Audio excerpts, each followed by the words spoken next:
Couple big losses for the Republicans, at least legislatively. And when you look at the scoreboard, it didn't come up in their favor, how they probably would have wanted. Though we'll have a discussion about the strategy behind it. First, Mitch McConnell is foisting his shriveled little package on America, and not even the Senate wants it. So he wants to pass the skinny bundle. And he needs cloture, which is 60 votes, so that's the vote that gets the Senate to stop talking already. And they couldn't get it. Democrats blocked a pared down GOP coronavirus relief bill in a bitterly disputed Senate vote Thursday, leaving the two parties without a clear path forward to approve new economic stimulus before the November elections. The vote was 52-47. All Republicans voted in favor except one, Ayn Rand Paul of Kentucky. The failed GOP bill would have authorized new money for small businesses, according to the Washington Post, coronavirus testing for schools, and $300 in advanced weekly enhanced unemployment benefits. The measure included roughly $650 billion in total spending, but it would repurpose roughly $350 billion in previously approved spending, bringing the tally of the new funding to around $300 billion. So the measure did not include a second round of the stimulus checks of $1,200 to individual Americans, even though that's what the White House supports, important to say. It also excluded any new money for cities and states, and it contains some conservative priorities that Democrats dismissed as unacceptable poison pills, like liability protections for business and tax credits aimed at helping students attend private schools instead of public schools. And just as a reminder, what the House has been up to recently, nothing. Why? Because the House Democrats in May passed a $3.4 trillion bill in May that would extend some of those measures and approve a number of those initiatives, such as nearly $1 trillion for cities and states. But Republicans and the White House rejected that plan. So a lot to sift through here. Mitch almost kept his whole group together. The Democrats kept their whole group together. So Mitch has very obviously stated, listen, Republicans are united on a skinny bundle.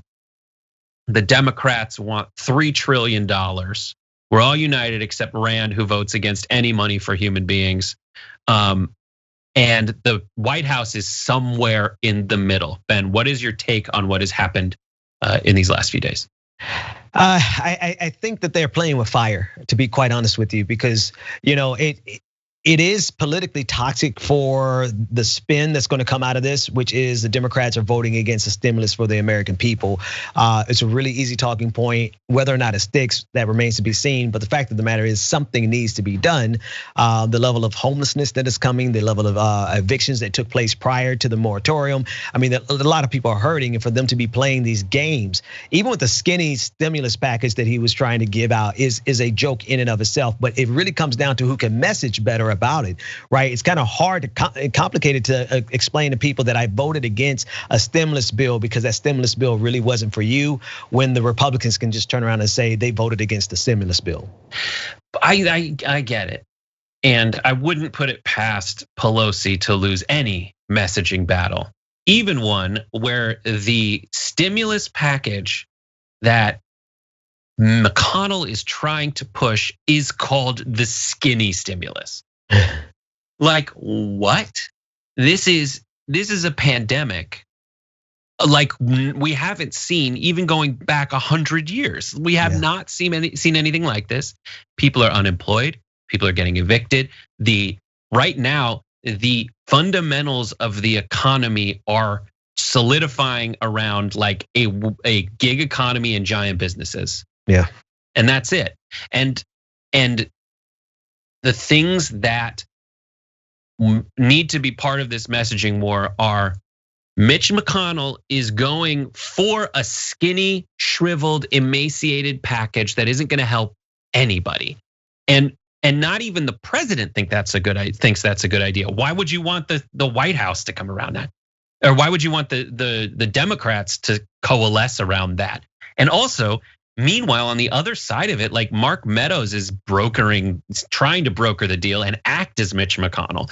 So the Republicans are all over the place on this. They haven't been able to come up with a coherent message, which sounds a lot like what happened around, the failure legislatively around the healthcare reforms they were trying to do. They just can't get it together. So as much as everyone says Mitch McConnell's such a genius, this has fallen apart. It seems like he's so confident that either Americans will either believe that Nancy Pelosi is super weak, or some weird thing where now they're concerned about deficits, or they think Americans believe this is all fake.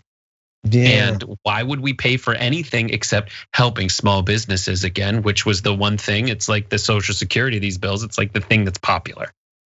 Yeah, he's playing with fire with one exception. Like the way you just package that and message that, the skinny bill, the skinny, just downright anemic bill that Donald Trump even wants to do more. That is an effective message that I have yet to hear from a single Democrat in power. So if the Democrats actually got their messaging together, I would be convinced that this would fall at the feet of the Republican Party. And here's why that matters, because eventually the people are going to have had enough, right?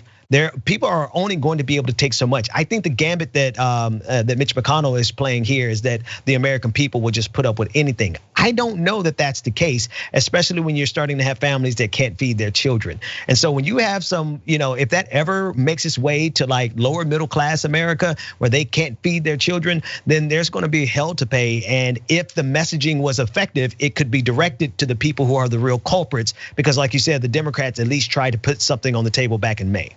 Yeah, and maybe the thing is, where are most people? I will say that they're in cities, and maybe this leads toward them actively trying to sabotage economics within cities more than they've been sabotaged by coronavirus. That if things, what's the worst that could happen? And one of the things that they fought against in this bill that is not included is money for states and municipalities. So essentially it goes to like a discretionary decision for the Trump administration. They will funnel money to states, Republican states, and they'll just withhold any kind of federal funding program anywhere else they can, because Trump doesn't care to understand it or really appreciate the like constraints on him legislatively and judicially. It's crazy. For more political news breakdowns, interviews, stories of activism, and me trying my hardest to care about the occasional big celebrity news story, subscribe to our YouTube channel at youtube.com/The Damage Report. And you can ring the bell wherever it is so you don't miss anything.